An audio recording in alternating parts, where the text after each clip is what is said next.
To For the Record. The green room is buzzing. All the celebs are strolling in one by one. I can see them.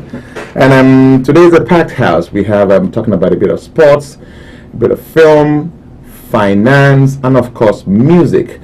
However, my first guest on the show tonight is Mr. ADE ADEBISI, who is part of the Nigerian Rugby League Association based in Nigeria and in the UK, and they're up to some very, very good. Very recently, we're going to be getting to that right now. How are you doing, sir? I'm good, thank you. Good to have you on the show. Thank you. Last minute but sweet. Yeah. Good. So tell me about the Nigerian Rugby League Association.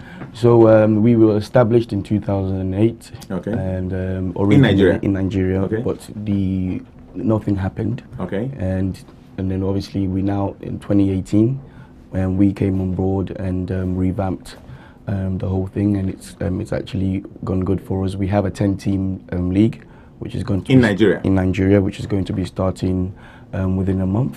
Okay. And we have 5 teams in Lagos and 5 in the north. Okay. So what we've done is sign partnerships with professional clubs in the UK. Okay. That would link to the Nigerian end of things. Okay. So we have Leeds Rhinos, who is Lagos Rhinos. Okay.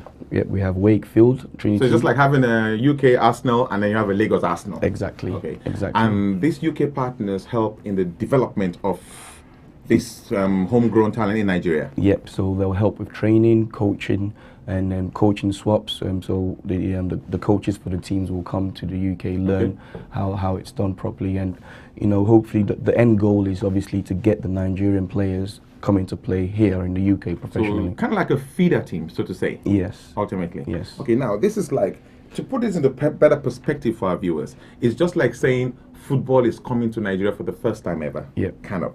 So you're just setting up your initial team. So it's pretty much from scratch. Yes. Okay.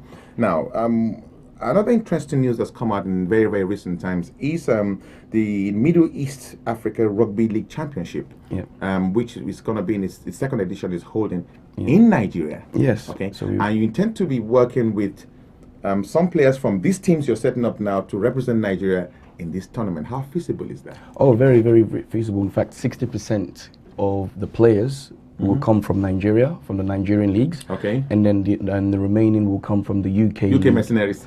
and Australia. Okay. Are you going to be part of them as well? Are you going to be? I'm old now. So what's like the age bracket? Who's an old player in rugby? I'll say maybe 33, 34. Okay, that's like a retirement age. Yeah. Kind of. Yes. Interesting. Okay, now let's talk about this tournament. It was first held 2011, I believe. Yes. So that we were against South Africa and Lebanon. Yes. So it was a home and away leg. So this is the first time it's going to be in a competition form. Okay. So Nigeria and Ghana and Morocco and Cameroon will be playing. So we hope. And then the winners of both. And the winners will go into the finals. Yeah. Okay, that's. I wish I was young enough. Yeah, no, it's exciting. Rugby is one of those games that I used to kind of like be worried about because of the physicality of it. But we'll come back to that. I want to come back to the Nigerian Rugby League right now and talk about you. Did you create it, or what role did you play in the forming of the organization? Yeah, I was one of the original guys that set it up. There was me and a person called Martin Crawford, OBE. Okay. So he was heavily involved in the north, in setting the north of Nigeria. Yes, setting rugby up in north of Nigeria, and obviously from his work he's been recognized from the British side, and they gave him an OBE for it. So we have good people behind us, and we just want to obviously give young Nigerians hope through rugby. Through rugby, yes. Okay. How do you recruit right now, currently? Because I'm not sure if you have if the school systems in Nigeria, which is usually the grounds for the young ones, how in terms of nurturing them, how do you recruit right now? So we're already at schools. We've had a schools competition which 800 school kids participated in Kano. So we had and in Lagos now we're just setting up the schooling systems, which we have like we have 10 schools that we're going to be talking to when I go back to Nigeria, and we're going to get them on board and we'll be training the kids. But obviously there was already rugby going on in Nigeria before us. So we've got those players, and we just need to convert them from rugby union to rugby league. And what's the difference? There's a lot of difference, you know. You need to be faster and stronger to play rugby league. To play rugby league? Yes, you need to be fitter. And faster? Yes, and faster. And in rugby union, what's the difference? In rugby union, it's more technical. There's a lot of kicking, you know, there's a lot. And for me, obviously, rugby league is more understandable, and it's complicated for rugby union. So for an outsider, which is what we, you know, from an outsider, rugby league will be easier to understand. So which is why, you know, I feel Nigerians will like it and they would understand it. So right now, Nigeria is going to be coming in on the rugby league side of things. Yes. Any possibility in the distant or near future of having somebody wanting to have the rugby union in Nigeria? Do nations They already have. There is a rugby union association already going on in Nigeria. Yes, in Nigeria. So, but look, is it a problem? No, there's 200 million people in Nigeria, so there's 25 in Lagos. So more than enough to share. So yeah, you know, we're just, you know, what we have to do is be professional and, you know, I believe just help each other really. Yeah. Okay. In terms of, and I see there's a strong Middle East link to this tournament. Can you explain that? So think of African Cup of Nations with Middle Eastern teams. So gradually as the competition goes, these are the pre-qualifications for the World Cup. Okay. So it's going to be Middle East African teams, and then Middle Eastern teams and African teams all come together. For convenience, just to have enough to make it happen. Yes, yes, because obviously I think not enough African nations can get a federation running, and not enough Middle Eastern can get. So to make it easy, to make it easier, because obviously there's the European League as well, and there's the Americas League. So that's like Jamaica, Canada. You know, so, and Jamaica as well, they've qualified for the World Cup for the first time. Jamaica? Yes, Jamaica. So think about it. If Jamaica can... slightly ahead of us right now, we yes, say 100%. 100%. If Jamaica can do it, you know, I don't see why... 200 million people. Exactly.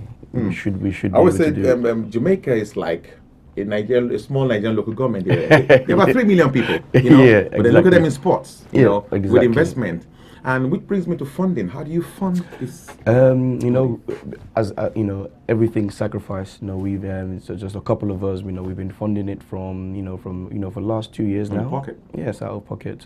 But that's because look, I know rugby gave me the opportunity. So you know, for me, I see it as giving back to to rugby and giving young Nigerians hope and opportunity to be able to change their lives. Now, and I come back to you again. Now, you're a sickle celler. Yeah.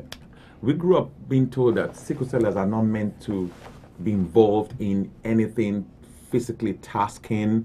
I had a few friends, some of them are in the past now, who are sickle cellers, and perhaps the environment, but obviously with time a lot has improved. But I would never have thought to the point where you could play professional, rugby. And you played professional rugby league. Yes, and I was checking about you played for almost 10, 11 years, 12 years. Yeah, and over across a lot of teams. Yeah, yes. That's almost miraculous. For me, that's the stigma in Nigeria. What I want to do, part of the thing I want to take rugby to Nigeria is, not just for rugby, using rugby to tackle sickle cell. For me, there's a lot of stigma that people with sickle cell can't do anything, and I'm a prime example that that's a lie. I've played professional in the top leagues in the UK. Would you say you're a freak? Is it possible? Were you just a one-off? I think if you give people opportunities, they can surprise you. So they just need the opportunity, and they just need the lifestyle, the healthiness, and I think if we're able to do that, we'll surprise a lot of people. So, I won't say, don't get me wrong, my career has been really tough, with the fitness and everything, but I've just been very, dedicated, and I've never, tried to let it stop me, even though parents. I can imagine. Yes, all the love. My mom didn't know for 10 years that I played rugby. She didn't know? She didn't know. She's back home? No, she's in the UK. Now she does? Yeah, of course, now she does, yeah.